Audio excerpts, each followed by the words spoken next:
nandito na kami. Pupunta tayo doon sa ano, doon sa bato na tinatawag dito. Kung papayagan tayo na pumunta tayo doon. Okay. So sa wakas guys, nandito na kami sa Tigling Island. So inaano pa namin yung bangka. Ayusin muna namin para safe at hindi masira kasi medyo malakas ang alon yan. Kaya salamat at tinulungan kami na makaano ng bangka. Kaya naano ng bangka namin. So let's go na. Punta na tayo dito. Safe na. Grabe mga paps. So ayan, papunta na po kami. Napakaganda ng ano dito, ng buhangin. White sand. Pino siya. So ayan, pinayagan tayo magdoon. Salamat. So alam nyo, marami dito ang tanim na ano, mga baboy ito mo.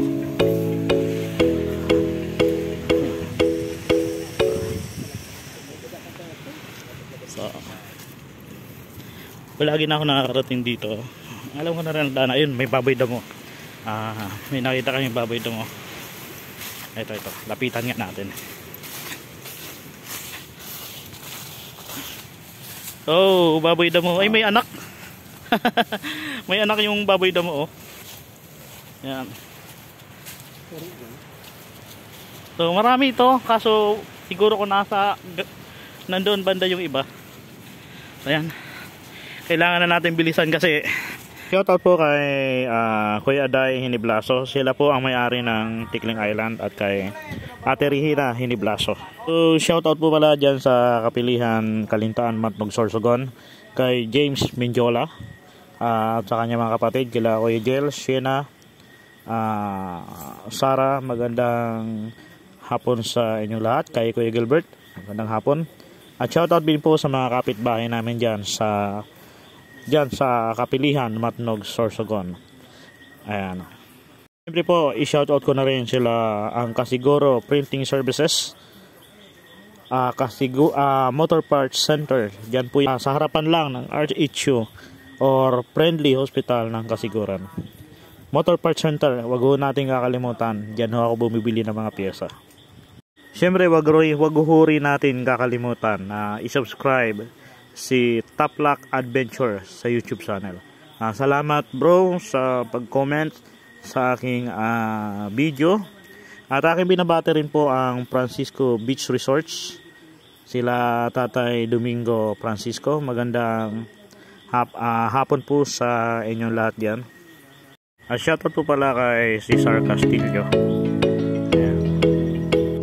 Diyan po sa Talaksan, Kalintaan, Matnog, Sorsogon, kila Ate Teresa Beltran. So ayan po, medyo malayo-layo pa po ang pupuntahan natin at medyo liblib po ang lugar na ito, pero safe po ang lugar ng Tigling Island. Wala problema dito. Yung pupuntahan po natin ay dulo pa po nito. So akala natin, pag tinitingnan lang natin, ito ay malapit lang, pero napakalayo pala pag naglalakad na tayo papunta doon sa bato na tinatawag nila. Syempre ganyan talaga, di ba? Tag-adventure, kailangan mong magsakripisyo muna bago ka makarating doon sa lugar na pupuntahan mo, doon sa pinakamagandang lugar na dapat mong puntahan. So pareho rin yan sa buhay ng tao mga paps. Kailangan natin na magsakripisyo muna bago natin makamit yung tagumpay sa ating buhay.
mga paps, malapit na tayo dito sa may dagat.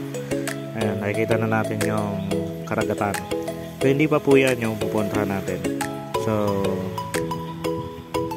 aakyat pa tayo ng bundok bago talaga natin makita yung napakagandang lugar dito sa bato.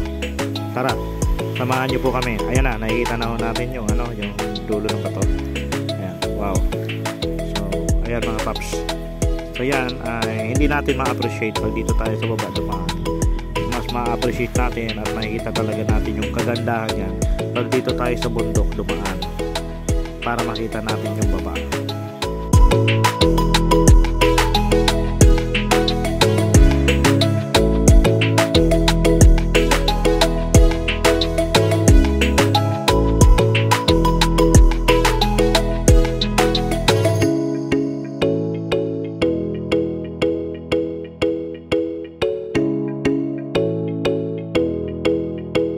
So yun mga paps, nakakapagod nga lang sa pag-akyat dito. Talagang hihinga din tayo. At yung pag-akyat dito ay talagang tayo-tayo yan na bundok na yan. So talagang ingatan lang talaga at wala tayong dalang lubid. Pero naman, marami naman tayong makakapitan. Oh yan, nagsiselfie pa sila. Ayan, nakikita natin. So yun, medyo malakas ngayon mga paps ang alon.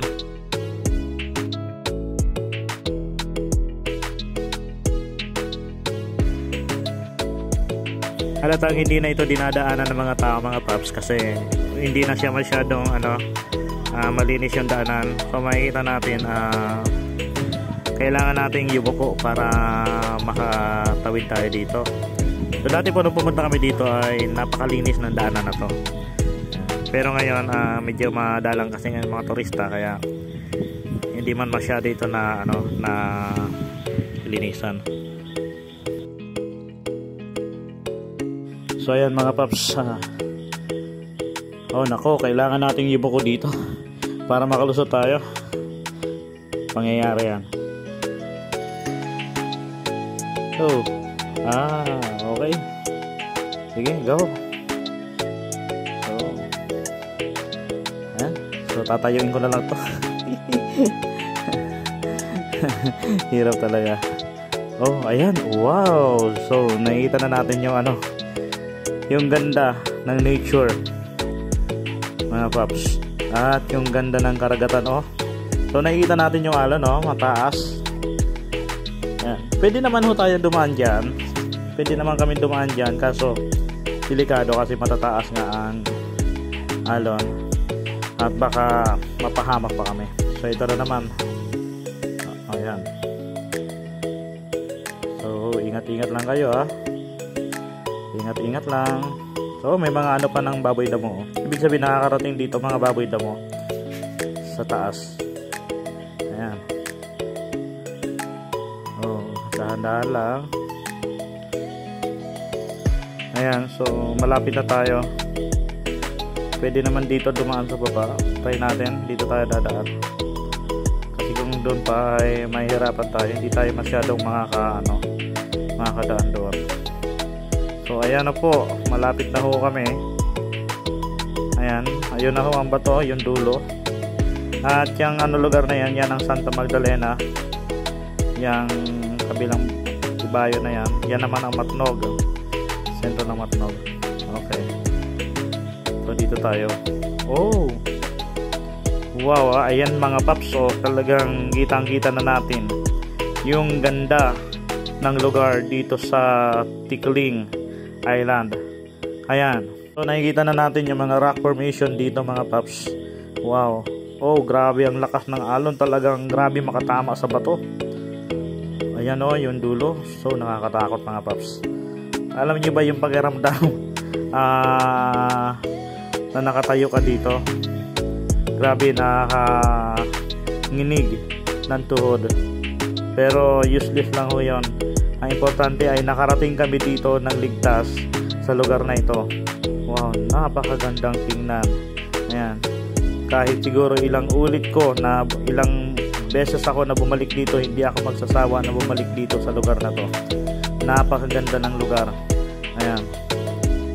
So nakikita natin yung ganda na ginawa ng ating Panginoong Diyos.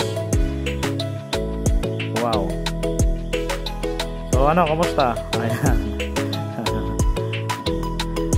Ayan na. So sisikapin natin na makarating tayo doon sa dulo.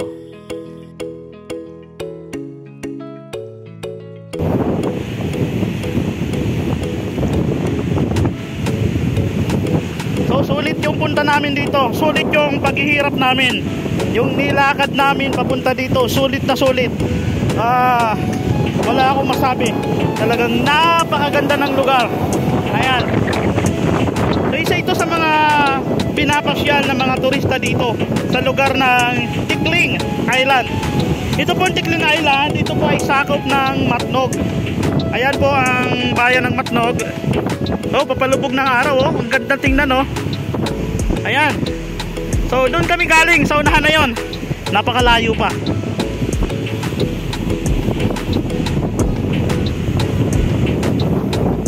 Tara, baba tayo dito. At akyat naman tayo. Oh my God! Wow! Ayan.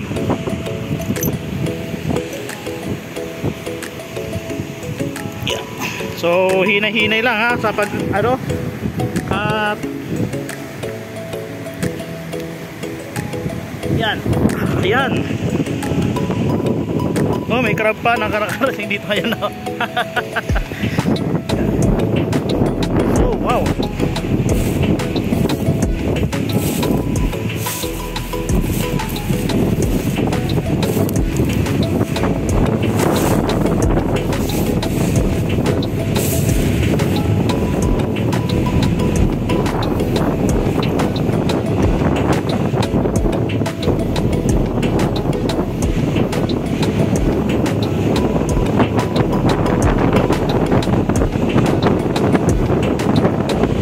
Grabe.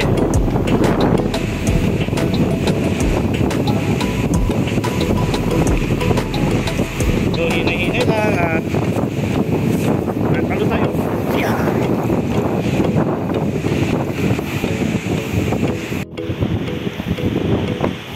Sige, try natin dito pa sa unahan. Napugay ng alon. Oh.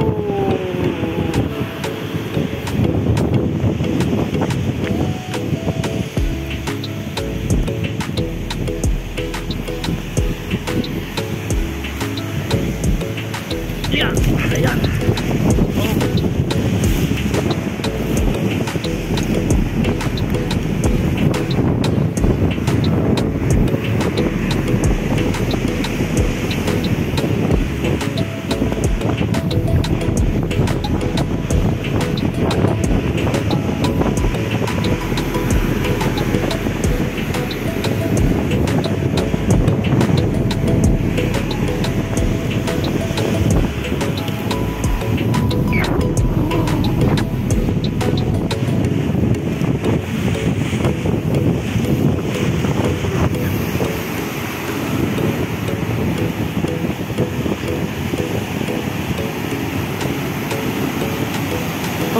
Oh, grabe!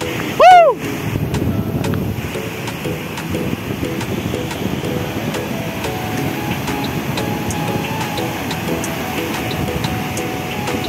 So pwede tayong bumaba dito mga paps, sa baba.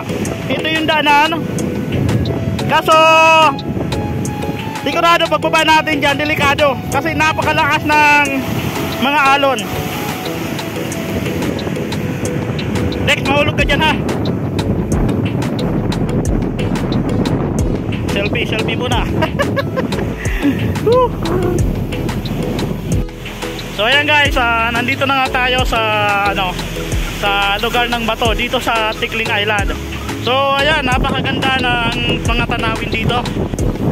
Ayan. Sulit yung punta namin dito, yung paghihirap namin, sulit na sulit. Ayan. So magsi-shoutout na ako. Shoutout po sa mga supporters po ng Randos Motovlog Official, sa ating mga followers at subscribers sa YouTube channel ang Randos Motovlog. Shoutout kay Boy Asim, kay Tulich Motovlog, Tito Rice TV at sa kay Rusin ako at kay Adventure ni Police. So shoutout mga bro. At shoutout din sa mga kaibigan natin dyan sa Calabanga, Camarines Sur. Yan sa kainan ni Ate Gigi Binope. Salamat sa suporta rin ninyo sa akin dyan sa Calabanga, Camarines Sur. So hindi ko kayo makakalimutan. At kung may time ako ay makakabalik kami dyan. Kasama ko na ang aking pamilya. Ayan. So grabe, pagod namin bago kami makarating sa lugar na to. Grabe. So ayan yung mga dinaanan namin.